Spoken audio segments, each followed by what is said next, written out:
के पेपर के अंदर हमें पैटर्न बता दें और हमें ये बता दें कि उर्दू में पूरे नंबर जो है वो किस तरह से आते हैं। सबसे पहले हम आपको दरख्वास्त नवेसी का जो है वो पैटर्न बताएंगे और किस तरह से आप इसके अंदर पूरे नंबर ले सकते हैं आपको ये बताएंगे। तो सबसे पहले आप देख लें, आपके पास क्वेश्चन नंबर 6 आता है जिसमें आपने दरख्वास्त जो है वो लिखनी होती है।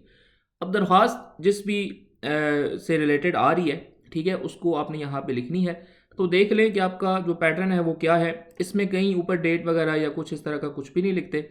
सिंपल आपने स्टार्ट करनी है बखिदमत जनाब। अब यहाँ पे जो भी जिस भी इदारे को आप लिख रहे हैं, जिस बंदे को आप लिख रहे हैं, यहाँ पे आपका वो आ जाएगा। अब ये जो एप्लीकेशन थी इसमें हम चेयरमैन वापडा साहब को लिख रहे हैं जी, तो हमने लिखा चेयरमैन वापडा साहब। अब यहाँ पे आपने लिखना है इलाका, ठीक है, और ये ज़रूरी है।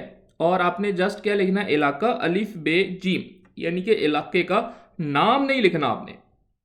फिर उन्वान, ठीक है, जो भी मतलब उसके अंदर गिवन होगा सवाल के अंदर जो भी उन्वान है। अब यहाँ पे जो उन्वान था वो क्या था, गलत बिल की दुरुस्तगी, ठीक है, यानी कि बिल आ गया और वो बहुत ज़्यादा आ गया, तो वो गलती से आ गया तो उसको आपने ठीक करवाना है। तो देखें जनाब अली के सामने ये सिंबल, ठीक है, ये आपने ज़रूर लगाना है। अब कुछ लोग कहते हैं कि जी अच्छा, ये जो हम मुतबाना गुजारिश है शुरू करते हैं, क्या हम ये यहाँ से शुरू करें या यहाँ से शुरू करें, ठीक है। तो इससे कोई फ़र्क नहीं पड़ता। आप अगर इसको यहाँ से नेक्स्ट लाइन से शुरू करते हैं तो भी कोई फ़र्क नहीं पड़ता, आप इसको नेक्स्ट लाइन के स्टार्ट से शुरू करते हैं तो भी कोई फ़र्क नहीं पड़ता। अच्छा, फिर आप देखें इसके अंदर आपने वो लिखी जो भी आपकी दरख्वास्त थी।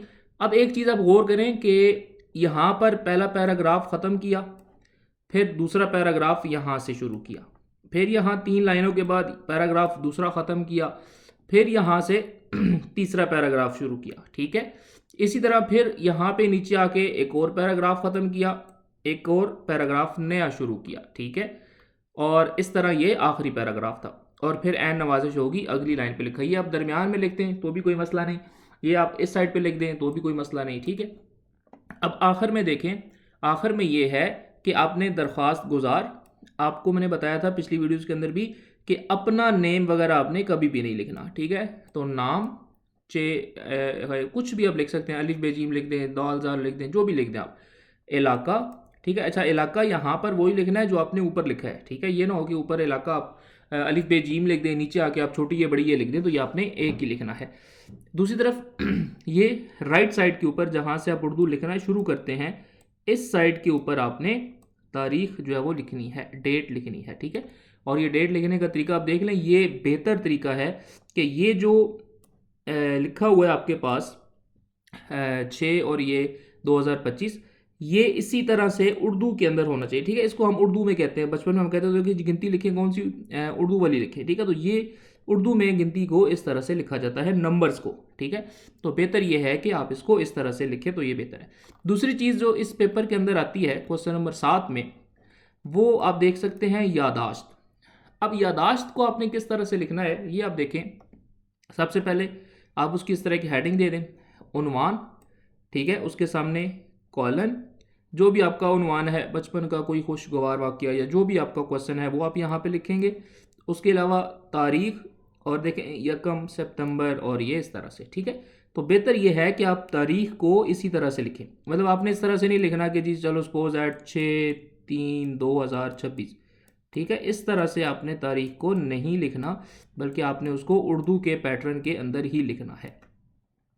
अच्छा जी, फिर आप देखें यहाँ से शुरू हो गए, ठीक है, ये आप लिख रहे हैं। और राइटिंग देखें, वो देखें, आप इसकी प्रेजेंटेशन देखें, ठीक है, बहुत ही अच्छी प्रेजेंटेशन है यहाँ पे, ठीक है। ये आपने सारा लिखा। अब इस पूरे में एक चीज़ की कमी थी, वो कमी क्या थी, ये लास्ट में चेक करते हुए टीचर ने मेंशन कर दिया, यानी कि आप यूँ कह सकते हैं कि टीचर ने, ये अगर 5 नंबर की है तो टीचर ने यहाँ पे नंबर दिए हैं 4.5। और उसकी रीज़न क्या है, वो ये है कि कोई शेर भी लिखें, ठीक है। अब आप यहाँ पे शेर भी लिख सकते हैं, आप किसी का कॉल भी लिख सकते हैं। मकसद ये है बताने का कि आपने इसके अंदर कोई ना कोई चीज़ इस तरह की लिखनी है ताकि वो थोड़ी सी बेहतर हो जाए। तो ये बहुत ज़रूरी है, इन दोनों का जो पैटर्न है ये आपको पता होना चाहिए, लिखना किस तरह से है, प्रेजेंटेशन कैसी होनी चाहिए, इस हवाले से आपको आइडिया होना चाहिए। तो अगर आप चैनल के ऊपर नए हैं तो चैनल को सब्सक्राइब करें, आपको हर किस्म का गेस्ट पेपर, हर किस्म का पैटर्न यहाँ पर मिलेगा। मिलते हैं अपनी अगली वीडियो के साथ, तब तक के लिए अल्लाह हाफिज़।